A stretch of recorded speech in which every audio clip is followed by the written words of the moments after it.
ବାସ୍ତରୀତମ ନିଖିଳ ଭାରତ ସମବାୟ ସପ୍ତାହ ଉପଲକ୍ଷେ ଓଡ଼ିଆ ପ୍ରବନ୍ଧ ଲିଖନ ଓ ଓଡ଼ିଆ ବିତର୍କ ପ୍ରତିଯୋଗିତା ଅନୁଷ୍ଠିତ। ଗଜପତି ଜିଲ୍ଲା ସଦର ମହକୁମା ପାଳାଖେମୁଣ୍ଡିସ୍ଥିତ ସରସ୍ୱତୀ ଶିଶୁ ମନ୍ଦିର ସ୍କୁଲରେ 72ତମ ନିଖିଳ ଭାରତ ସମବାୟ ସପ୍ତାହ ପାଳନ ଅବସରରେ ଉପନିବନ୍ଧକ ସମବାୟ ସମିତି ସମୂହ ଗଜପତି ବିଭାଜନ ପକ୍ଷରୁ ଓଡ଼ିଆ ପ୍ରବନ୍ଧ ଲିଖନ ଓ ଓଡ଼ିଆ ବିତର୍କ ପ୍ରତିଯୋଗିତା ଅନୁଷ୍ଠିତ ହୋଇଯାଇଛି। ଏହି କାର୍ଯ୍ୟକ୍ରମରେ ସ୍କୁଲ ଓ କଲେଜର ଛାତ୍ରଛାତ୍ରୀମାନେ ଅଂଶଗ୍ରହଣ କରିଥିଲେ। ଜିଲ୍ଲାସ୍ତରୀୟ ସମବାୟ ବର୍ଷ ପାଳନ ଅବସରରେ ପ୍ରଥମ, ଦ୍ୱିତୀୟ ଓ ତୃତୀୟ ସ୍ଥାନ ଅଧିକାର କରିଥିବା କୃତି ପ୍ରତିଯୋଗୀମାନଙ୍କୁ ପୁରସ୍କୃତ କରାଯିବ। ଆତ୍ମନିର୍ଭର ଭାରତ ପାଇଁ ସମବାୟ ଏକ ମାଧ୍ୟମ ସମ୍ପର୍କରେ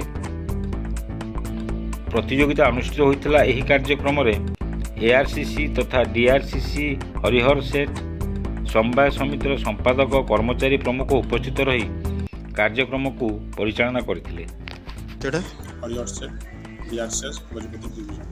ସାର୍ କ'ଣ କହିବେ, ଆଜି ଯେଉଁ କାର୍ଯ୍ୟକ୍ରମ ହେଇଛି, ବକ୍ତୃତା ପ୍ରତିଯୋଗିତା ହେଉଛି ଆଉ ରଚନା ପ୍ରତିଯୋଗିତା ହେଇଛି ସମବାୟ ସମିତି ପକ୍ଷରୁ ଯେଉଁ ଚାଲିଛି କାର୍ଯ୍ୟକ୍ରମ, ଏହା ଉପରେ କ'ଣ କହିବେ?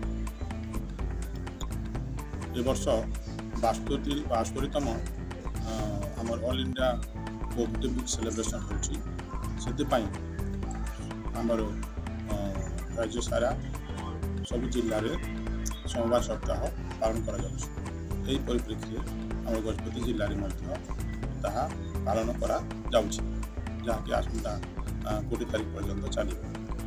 ତ ଏବେ ଆମର ଜୁନିୟର ଲେଭେଲ୍ ଏବଂ ସିନିୟର ଲେଭେଲ୍ ମାନଙ୍କ ପାଇଁ ଆମେ ପ୍ରବନ୍ଧ ପ୍ରତିଯୋଗିତା ଏବଂ ବିତର୍କ ପ୍ରତିଯୋଗିତା ଆୟୋଜନ କରିଛୁ ଜୁନିୟର ଆଉ ସିନିୟର ଲେଭେଲ୍ ପାଇଁ, ଯେଉଁଥିରେ କି ଫାର୍ଷ୍ଟ, ସେକେଣ୍ଡ ଓ ଥାର୍ଡ଼ ରହିବେ। ସେମାନଙ୍କୁ ଆସନ୍ତା ଆମର 20 ତାରିଖ ଥିବା ଜିଲ୍ଲା ସ୍ତରୀୟ ଆମର ଯେଉଁ କାର୍ଯ୍ୟକ୍ରମ ରହିଛି ସେଥିରେ ସେମାନଙ୍କୁ ପ୍ରସ୍ତୁତ କରାଯିବ। ବିତର୍କର ବିଷୟ ହେଉଛି ଆତ୍ମନିର୍ଭର ଭାରତ ପାଇଁ ସମବାୟ ମାଧ୍ୟମ। ତାରି ଉପରେ ପ୍ରବନ୍ଧ ପ୍ରତିଯୋଗିତା ଚାଲିଛି ଏବଂ ବିତର୍କ ପ୍ରତିଯୋଗିତା ଚାଲିଛି।